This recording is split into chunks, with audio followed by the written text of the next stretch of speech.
Evangelio aplicado a la vida con Salvador Gómez. Nadie es profeta en su tierra. Lectura del Santo Evangelio según San Marcos, capítulo 6, versículos del 1 al 6. En aquel tiempo Jesús fue a su tierra en compañía de sus discípulos. Cuando llegó el sábado, se puso a enseñar en la sinagoga, y la multitud que lo escuchaba se preguntaba con asombro: ¿dónde aprendió este hombre tantas cosas? ¿De dónde le viene esa sabiduría y ese poder para hacer milagros? ¿Que no es este el carpintero, el hijo de María, el hermano de Santiago, José, Judas y Simón? ¿No viven aquí entre nosotros sus hermanas? Y estaban desconcertados.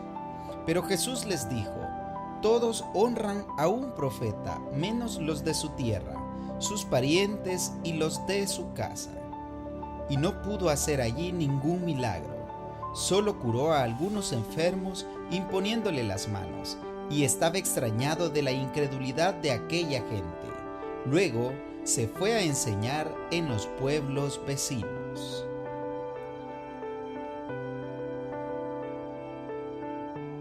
Palabra de Dios.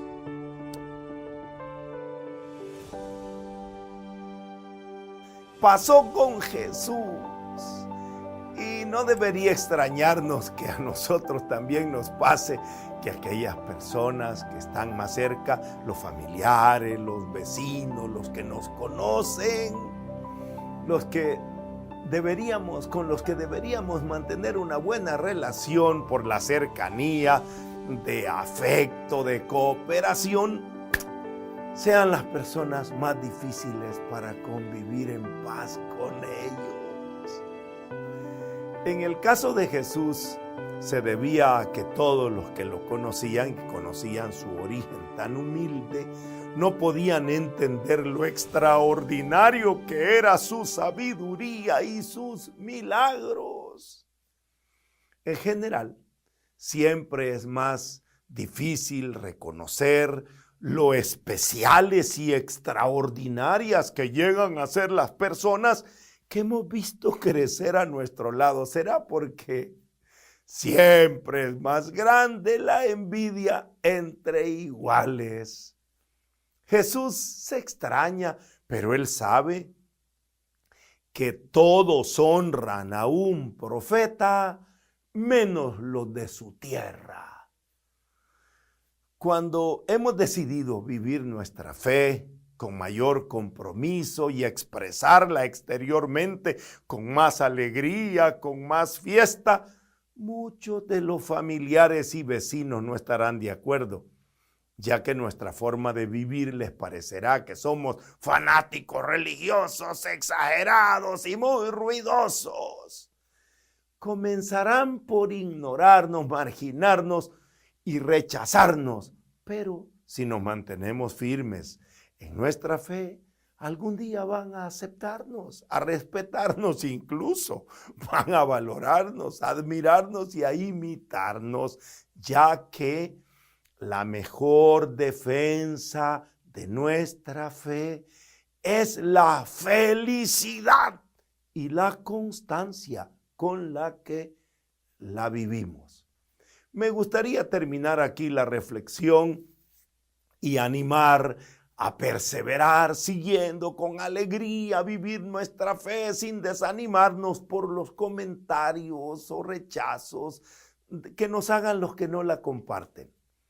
Pero el Evangelio tiene un tema secundario que, aunque ya lo he explicado ampliamente, considero oportuno hacer un breve comentario. ¿Cuál es ese tema? Los hermanos de Jesús.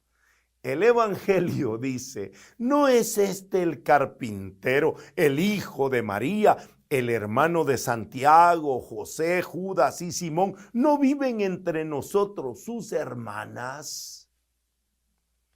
Y al leer esto, muchos cristianos, especialmente no católicos, sacan la conclusión de que esos llamados hermanos y hermanas de Jesús tienen que ser necesariamente hijos de María. Y dicen, los católicos dicen que María es virgen y María tuvo muchos hijos en la iglesia católica, los están engañando.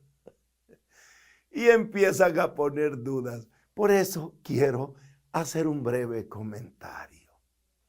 Si seguimos esa lógica, que si dice que son hermanos, son hijos de la misma mamá, entonces, ¿cómo entendemos lo que dice el libro del Génesis en el capítulo 13, versículo 8? Mantenga la lógica. Si menciona a esos hermanos, tienen que ser hijos de la misma mamá. Génesis 13, 8. Dijo pues Abraham a Lot: no haya disputas entre nosotros, ni entre mis pastores y tus pastores, pues somos hermanos. Palabra de Dios, te alabamos, Señor.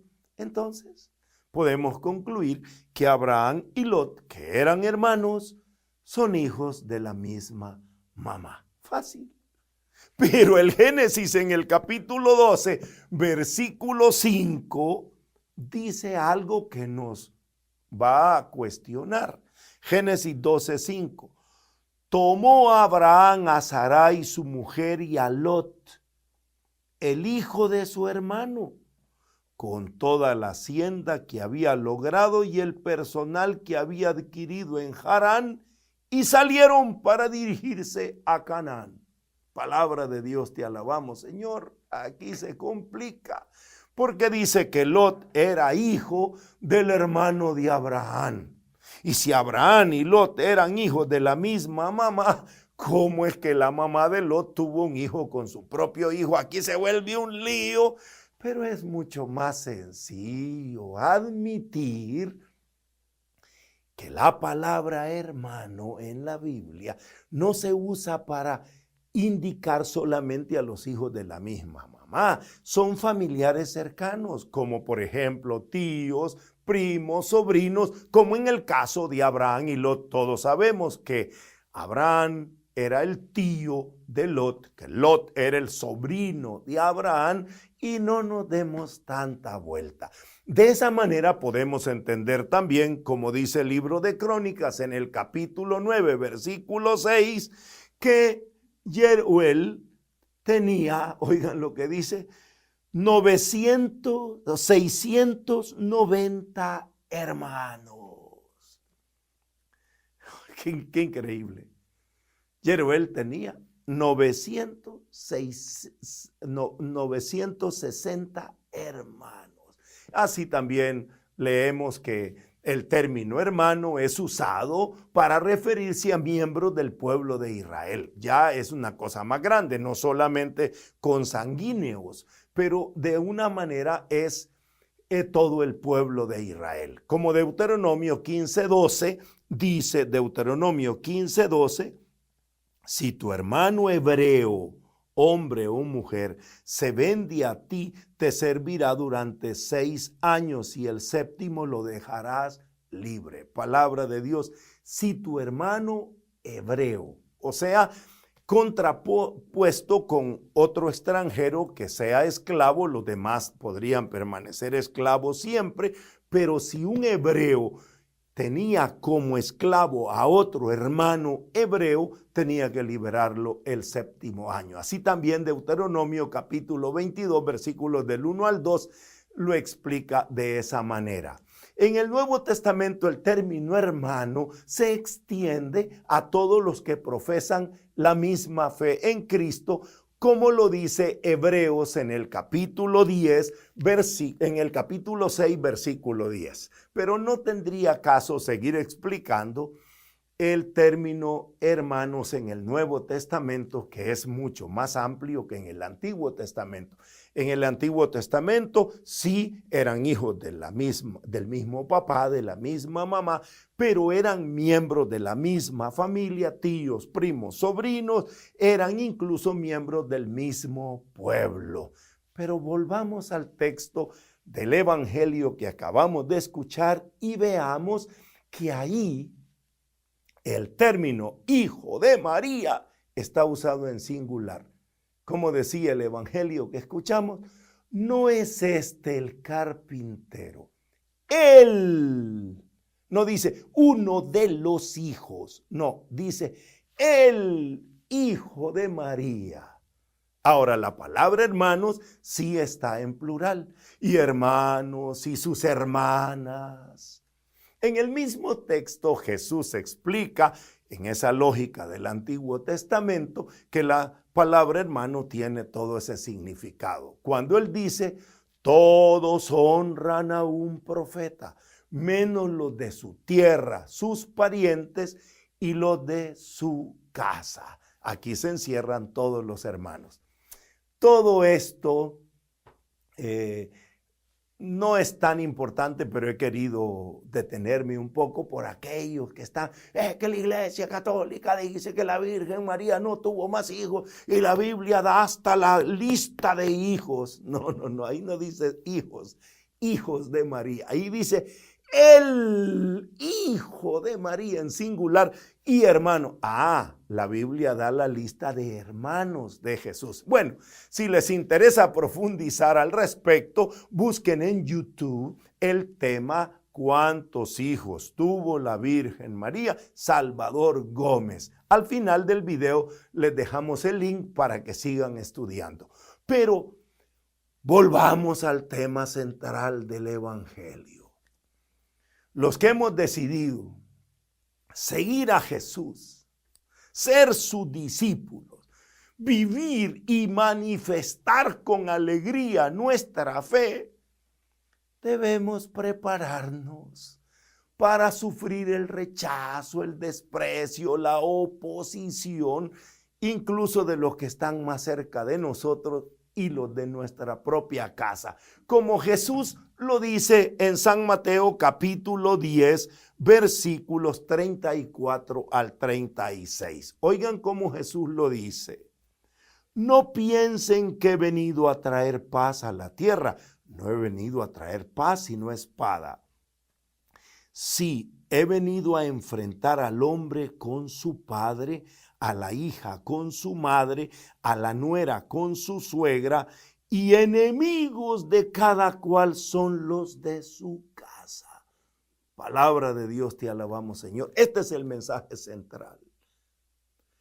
Que a veces nuestros propios familiares, los de la propia casa, no comparten nuestra fe y nos rechazan.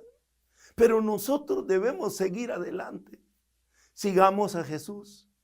Y no nos desanimemos si en nuestra propia familia no quieren acompañarnos a la iglesia. Nuestros propios hijos no quieren ir a misa con nosotros. Si algunos de los compañeros, familiares y vecinos no comparten, se enojan cuando nosotros celebramos los días de fiesta de la iglesia. Pero no nos desanimemos. Nuestra decisión es vivir cada vez más cerca y cada vez más comprometidos, más conscientes de nuestra fe católica, aunque nos digan fanáticos, aunque nos digan ruidosos. Que nadie nos desanime para vivir y manifestar nuestra fe. Jesús dijo, el que se declare en mi favor delante de los hombres, yo me declararé en su favor delante del Padre que está en los cielos. Sigamos viviendo nuestra fe y manifestándola con alegría. Y que el Señor nos bendiga